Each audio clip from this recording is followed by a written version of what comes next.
Okay, if you're a leader, I'm sure you know this scene. You delegate a really important task, right? And when it comes back, it's just not right. Maybe it's missing that key insight, or the quality just isn't there. And that's when that familiar, really frustrating thought starts to creep in. And let's be honest, it's a total trap. You tell yourself this to save the project, right? So you take over, you fix it all yourself, probably late at night, and you're just left there wondering, why do I even have a team if I'm the one doing all the work? And here's the thing, this isn't just a one-time fix. It's a really vicious cycle. See, every single time you swoop in and rescue a task, you're not just correcting one little piece of work. No, you're actually creating this pattern of dependency that completely drains you, and what's worse, it stops your team from ever getting better. All right, so let's get real for a second. Here's the brutal truth. The problem? It's probably not that your team is incompetent. It's actually a failure in leadership. Specifically, it's about failing to set clear standards and really develop your people's skills. So what's the diagnosis here? Well, you're addicted. You're addicted to being the best executor, the best doer on the team. Every time you swoop in to save the day, you're getting a quick hit of satisfaction from a perfect task, but you're trading that for the much more valuable long-term investment in a truly capable team. And this really brings us to a fundamental question you have to ask yourself. Really think about this. Does my value come from executing tasks perfectly myself, or does it come from building a team that can execute them excellently, without me? Seriously, your answer to that question changes absolutely everything. So let's break down the difference in practice. On one hand, you've got the executor. They focus on the task, they create dependency, and they end up being a bottleneck. But on the other hand, you have a true leader. They focus on the team, they build capability, and they become a multiplier for the entire organization's success. Big difference, right? Now, this habit of rescuing work, it has real measurable costs. And I'm not just talking about your own wasted time, it goes way beyond that. It's actively damaging your team's motivation and the whole company's efficiency. First off, it just demolishes what some people call the emotional salary. Think about it. When you redo someone's work, you're basically saying, I don't trust your judgment. That just annihilates their autonomy. Then you stifle their growth. You're creating this glass ceiling because they never get to learn how to do that final, crucial 10%. And finally, you completely destroy a psychological safety.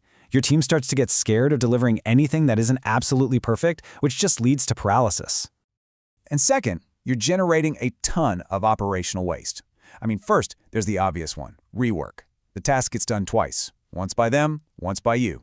That's just inefficient. Then you've got unused talent. Your team's potential is just sitting there, wasted. And so is your strategic talent, because you're stuck on operational stuff. And finally, there's the waiting. The deliverable just sits on your desk, making you the bottleneck for the entire process. Okay, so how do we fix this? What's the first step? Well, the very first thing you need to do is change your role in the feedback process. And you need to do it, right now. Your new job description is this. You are no longer the final corrector. You are now the quality coach.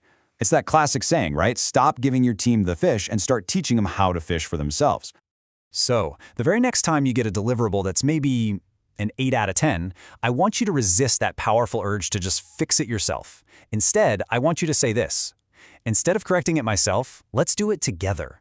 Let's identify the 2-3 key points to take this from an 8 to a 10. See what you're doing? You're shifting the whole dynamic from judgment to coaching.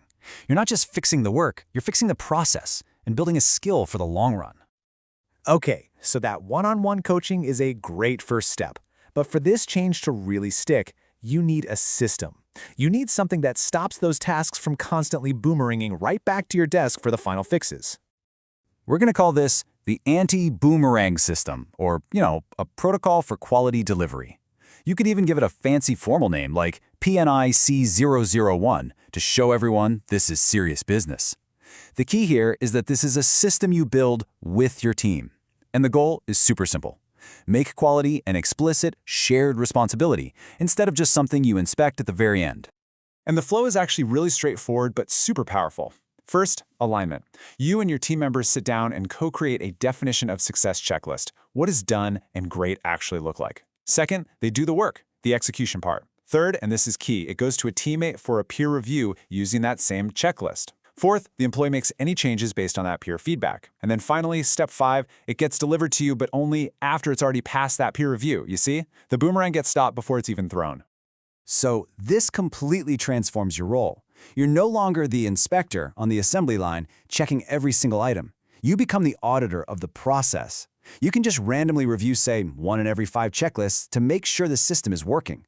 And if the system fails, your job isn't to fix the work, it's to coach the team on how to use the process better. And you also get to do the fun stuff, like recognizing team members who are becoming awesome peer coaches with, say, a monthly Best Quality Coach Award. Look, this whole transformation isn't just some feel-good exercise to make you less stressed, though it will. It has a real, tangible, measurable payoff for you, for your team, and for the whole organization. First and foremost, you get your time back. I'm talking a drastic reduction in the hours you spend doing rework. All that time is suddenly freed up for you to do the high-level, strategic work that, let's be honest, you were actually hired to do. And at the same time, you're going to see a huge increase in your team's overall skill level and their capacity. Because they're learning constantly through doing the work and getting peer feedback, you'll be able to delegate much more complex tasks, and you'll be able to do it with confidence. And the data will prove it out.